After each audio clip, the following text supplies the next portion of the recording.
Now joining us is CEO of the Powerhouse, Lisa Havilah. Lisa was a student of Laurie's. She was then an assistant of Laurie's before graduating to being his sometimes driver, I'm told.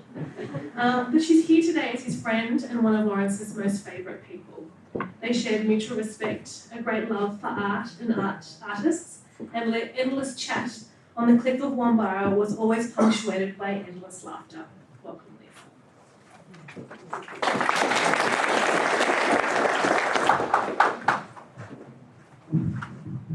Thank you, Mikala. Lawrence of the restless soul that constantly dragged him up from dinner tables with thoughts, plans, and new ideas. Lawrence with the restless energy that took him around the world to restless cities, to Beijing, to Las Vegas, and always back home to the cliff edge, restless ocean landscapes of Wambarra. Lawrence chased risk, considered risk for all its potential rewards and all that you could lose from chasing it. He didn't lose very often, and it became the central thesis of his practice as he pushed out and against and toward both adapting and forcing. Lawrence always wanted to make sure you were having the best time, sourcing the best ingredient, finding the best restaurant. He was always interested in what you were cooking and how you were cooking it. He was always pulling out of the cupboard the most eccentric Asian chip. And he had a very specific head tilt when he asked the question, keen to know what you thought. It was a lifetime experiment.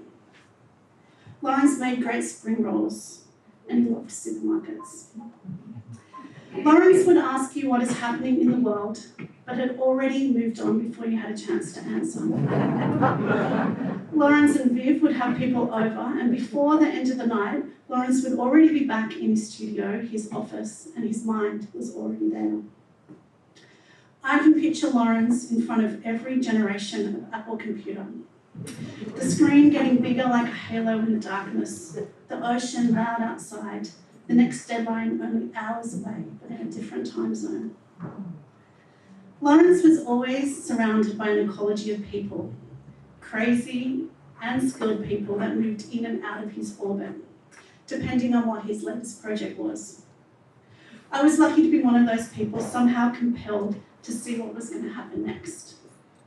As his research assistant in 1995, when he was working at Western Sydney University, he had lost his licence, and I was lucky enough to become his driver, on which he gave me a lot of feedback.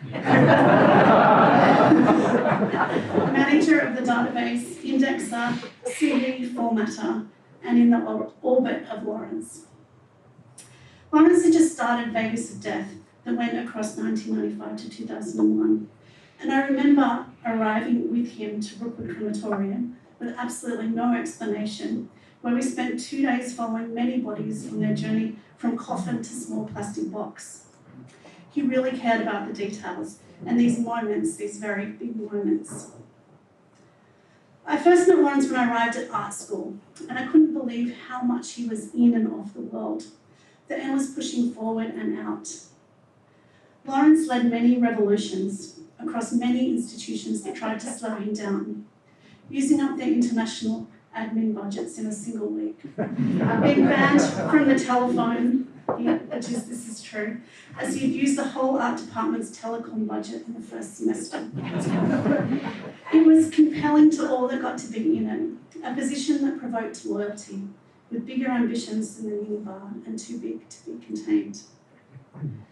At the time, Lawrence had already been curated into now legendary exhibitions such as Perspecta, where he made the first of a long time series of works, Adapt and Force.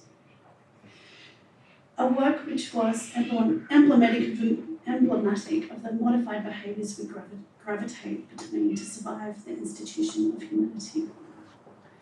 People say Lawrence was transdisciplinary, but it was more part of his restless need to create, to communicate, to be in the world. It was like these disciplines so easily traversed were there in the storehouse. It was like the practice of contemporary art could not contain him. When Glenn Barclay and I opened Project Contemporary Art Space in Wollongong in 1995, we asked Lawrence to curate the opening exhibition. The resulting Just a Memento invited everyone from across the region to make objects that celebrated the identity of the place. And the celebration that resulted brought together everyone from the mayor to the Surf Lifesaving Club to the guy who owned the Mexican restaurant across the street. This was Lawrence, ensuring that we celebrated the beauty and complexity of all of us, at the same time being right there in the centre of contemporary practice, the psychogeography of the place we called home, selling it to others, the seriousness of it all of us caught up in it, immersed and at the same time not quite knowing what we signed up to. Lawrence was not easily impressed. He had no patience at all.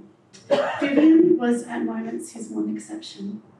It was Vivian where his patience would be endless. They would take regular drives between Wollongong and Sydney, many hours of driving, many times. Our conversations would be while they were driving to the best Chinese in Sydney, to an opening, to an event.